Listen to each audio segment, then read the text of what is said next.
So guys, ये video का 7th part है और इसमें हम आपको बताते हैं कि काफ़ी सारे रीसेलर्स जो रीसेलिंग ट्राई करते हैं, स्टार्ट करते हैं, वो एकदम से फेल कैसे हो जाते हैं। एक महीने में ही बहुत सारे लोग जो है छोड़ के चले जाते हैं।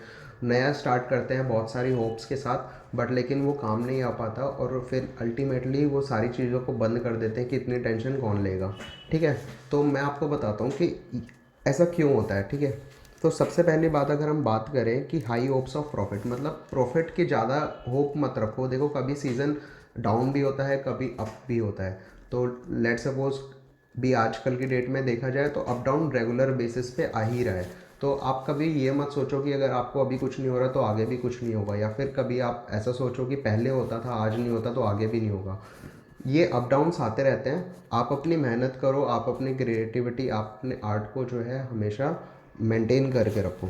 ठीक है, फिर अच्छा, एक और इशू क्या होता है कि कोई भी कस्टमर, लेट सपोज आपके पास अ, आपके 10 फ्रेंड्स थे, तो वो 10 फ्रेंड जब आपके बाय कर लेंगे तो वो इनएक्टिव हो जाएंगे।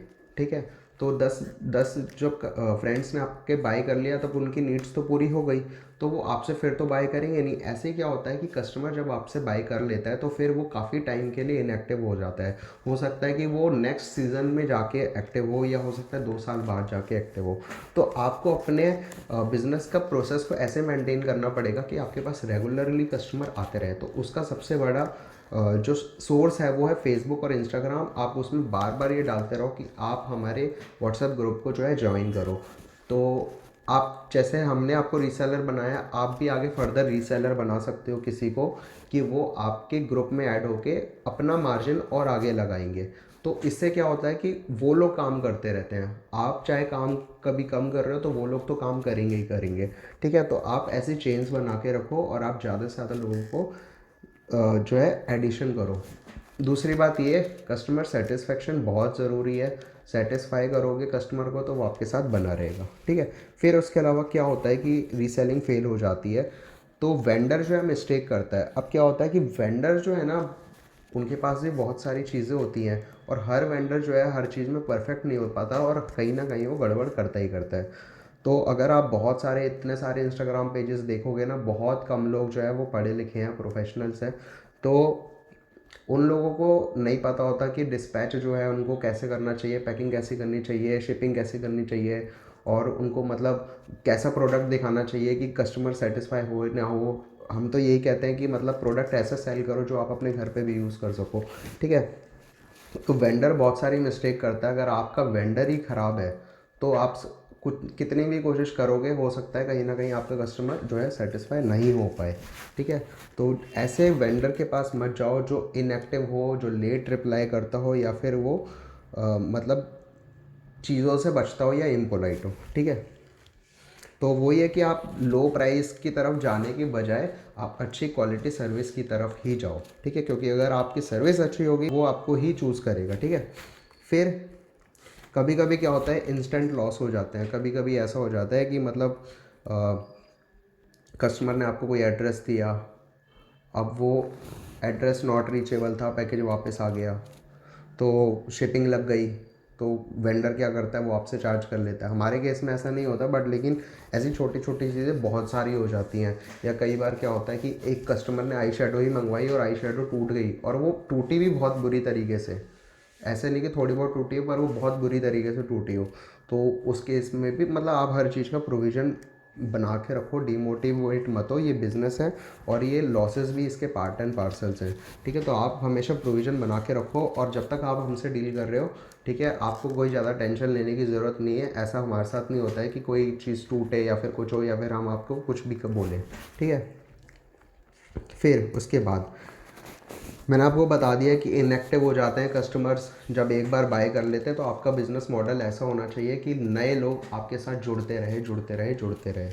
ठीक है, फिर उसके अलावा कस्टमर कभी कभी सेटिस्फाई नहीं होता, आपको भी पता नहीं चलता कि वेंडर क्या क्या गड़बड़ कर रहे हैं। देखो, आपने स्टार्टिंग में सबसे पहले पेज बनाया, फिर उसके बाद आपने उसमें चीज़ें डाली, फिर कस्टमर से आपने बात करी, आपने अपना टाइम लगाया, कस्टमर से पेमेंट ली, आपने हमें पेमेंट दिया, वेंडर को पेमेंट दी।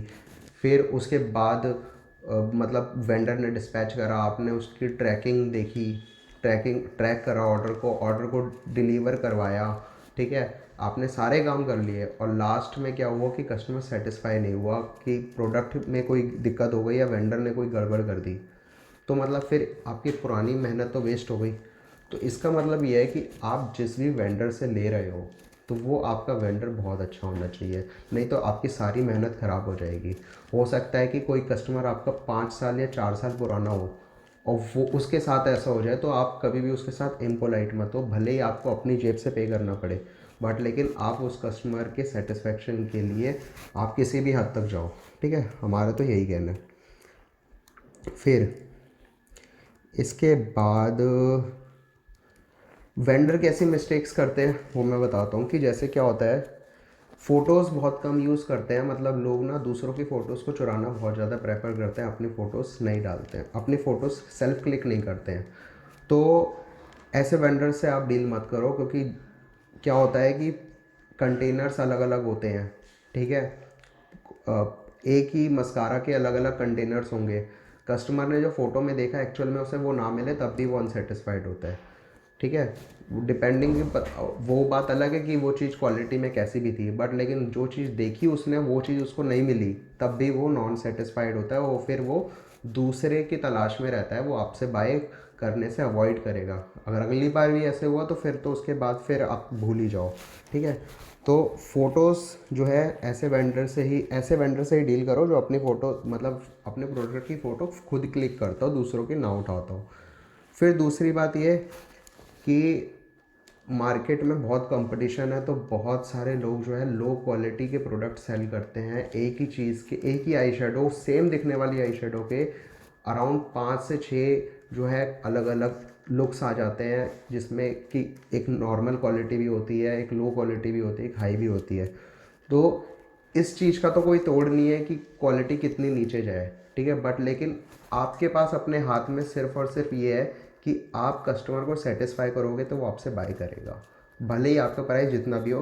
तो हमेशा क्वालिटी के पीछे भागो, ठीक है, और प्राइस के पीछे मत भागो, प्राइस का कोई तोड़ नहीं है, आप कितना भी लो प्राइस पे चले जाओ आप बीट नहीं कर सकते। अगर आपने कस्टमर, लेट सपोज आपने एक साथ 10 कस्टमर लो प्राइस की वजह से बना भी लिए, तो वो फिर अनसेटिस्फाई होने के बाद फिर से आपसे डील नहीं करेंगे, ठीक है, तो उस चीज़ में कोई फ़ायदा नहीं है, हम वो सलाह नहीं देते।